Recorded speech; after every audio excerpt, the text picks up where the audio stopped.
বর্ষার পূর্বে শালদহ নদীর উপর সেতু তৈরি করল গ্রামবাসীরা।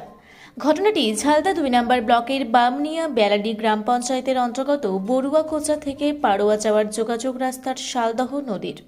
এই নদীর উপর সেতু না থাকায় বর্ষাকালে বড়ুয়াকোচা, পটমারি, নোয়াগড় সহ বেশ কয়েকটি গ্রামের গ্রামবাসীদের বেগুনকোদর, চাতমবাড়ি হাইস্কুল ও কোটশিলা বাজার সহ বেশ কয়েকটি গ্রামের সাথে যোগাযোগ সমস্যা হয় ছাত্রছাত্রীদের। যদিও একটি রাস্তা রয়েছে, সেটি প্রায় ৬ কিলোমিটার ঘুর পথে যেতে হয় বলে অভিযোগ গ্রামবাসীদের।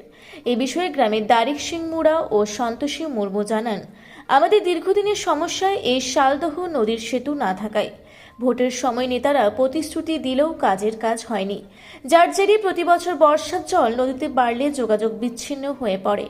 তাই বাধ্য হয়ে আশপাশের কয়েকটি গ্রামের মানুষের পরিশ্রমে বর্ষার পূর্বে অস্থায়ী সেতু তৈরি করা হচ্ছে। আমাদের দাবি, অবিলম্বে প্রশাসন এই সেতু নির্মাণ করুক। যদিও এই বিষয়ে বামনিয়া বেলাডি গ্রাম পঞ্চায়েত প্রধান পরি কৈবর্ত বলেন, সমস্যার কথা শুনেছি, কিন্তু পঞ্চায়েত থেকে এত বড় সেতু তৈরি সম্ভব নয়। তাই বিষয়টি ঊর্ধ্বতন কর্তৃপক্ষের নজরে আনব, যাতে ওই এলাকার মানুষের সমস্যার সমাধান হয়।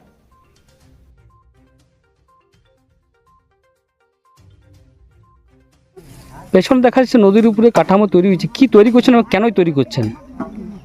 এটা তৈরি হচ্ছে একটা বাঁশের ব্রিজ। এটা হচ্ছে শালদহ নদীর উপরে ব্রিজ তৈরি করা হচ্ছে।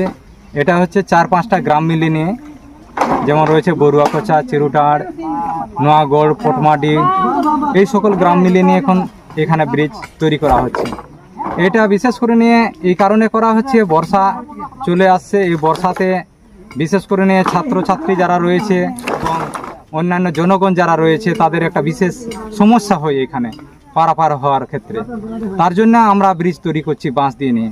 এটা প্রশাসনকে জানানো হয়েছিল, কিন্তু এখনও পর্যন্ত সেরকম পদক্ষেপ নেয়নি প্রশাসন। তার জন্য আমরা বাধ্য হয়েছি, এই গ্রামের লোক সবাই মিলে নিয়ে এখানে আজকে পারিশ্রমিক দিচ্ছি এবং ব্রিজ তৈরি করছি। কেন অন্য কোনো রাস্তা নেই? আর অন্য কোনো রাস্তা রয়েছে, সেটা হচ্ছে আমাদেরকে প্রায় ৬ থেকে ৭ কিলোমিটার ঘুরপথে ঘুরে নিয়ে সেই স্কুল হোক বা কোনো হাট বাজার করার ক্ষেত্রে সেই রাস্তা আমরাকে যেতে হয়। ওই রাস্তা দিয়ে নিয়ে এই রাস্তাটা কোথায় যাচ্ছে? এই রাস্তাটা হচ্ছে আমাদের এই বড়ুয়াকোচা গ্রাম থেকে সোজা চলে যাচ্ছে বেগুনকুদর, তার মাঝে রয়েছে ইকুরহাতুল, লাগাম, পাড়ুয়া রয়েছে, বেগুনকুদর, এইদিকে চাতমবাড়ি স্কুল। কি চাইছেন আপনারা? আমরা চাইছি এটাই, প্রশাসনের কাছে আমরা একটাই আবেদন করছি, যাতে প্রশাসন এটার উপরে একটু নজর দিয়ে নিয়ে এখন আমাদের যাতে ব্রিজটা তাড়াতাড়ি যাতে আমাদেরকে করে দেওয়া হয়, তাহলে এই আশপাশের যারা জনগণ রয়েছে তারা বিশেষ উপকৃত হবে। এইখানে কি নাম আপনার? আমার নাম হচ্ছে দারিক সিং মুড়া, গ্রাম হচ্ছে বড়ুয়াকোচা। এই যে গ্রামবাসীরা সেতু নির্মাণ করছে এই তোমার পাশের শালদহ নদীতে, কতটা খুশি এবং কি উপকার হবে গ্রামবাসীদের? আমাদের এই সেতুটা যদি হয় তাহলে আমাদের সব কিছুতে উপকার হবে, যেমন ছোট বাচ্চা স্কুল যাতায়াত আমাদেরও, তারপরে আমাদের পশু যেমন ছাগল, গরু, এটা দিয়ে নিয়ে যাওয়া হয়। আর জলের সময় এই সময় আমাদের অসুবিধা হয়, প্রায় রাস্তাটা বন্ধ হয়ে যায়। তো যদি এটা হয় অনেক উপকার হতো আর কি। সরকার যদি অন্য কোনো রাস্তা নেই? রাস্তা আছে, কিন্তু ওটা অনেক দূরে আছে আর ঘুরে যেতে হয় ৬ কিলোমিটার ৭ কিলোমিটার। তো ওটাই যদি ঠিক হতো। এটা কি সরকার থেকে কোনো উদ্যোগ নেওয়া হয়নি? আপনারা জানিয়েছেন সরকারকে, প্রশাসনকে? আমরা গ্রামবাসীরা আমরা জানাইছি অবশ্য সরকারের কাছে, কিন্তু কোনো উদ্যোগ নেওয়া হয়নি। কিন্তু আমরা চেষ্টা করছি, এখন যখন উদ্যোগ নেওয়া হয়নি আমরা নিজে থেকে আপাতত চলাচলের ব্যবস্থাটা করি আর কি। কি চাইছো?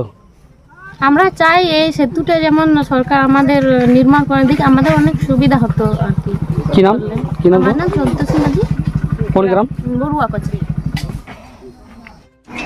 আপনার এলাকার বড়ুয়াকোচা গ্রামের পাশে যে শালদহ নদী আছে, সেই নদীতে অস্থায়ী সেতু তৈরি করেছে গ্রামবাসীরা। তাদের দাবি যেখানে পাকা সেতু তৈরি করা হোক। কি বলবেন? পঞ্চায়েত থেকে এটা কোনো সম্ভব নয়। বিষয়টা আমি উপর মনে জানাবো, যাতে জনগণটি যেমন হয়। কি নাম আপনার? আমার নাম পরি কৈবর্ত। আপনি প্রধান তো? কোন গ্রাম পঞ্চায়েত? ভাবনিয়া বেলা। ঝালদা থেকে আঁখি কৈরির রিপোর্ট, রূপসী বাংলা মিডিয়া।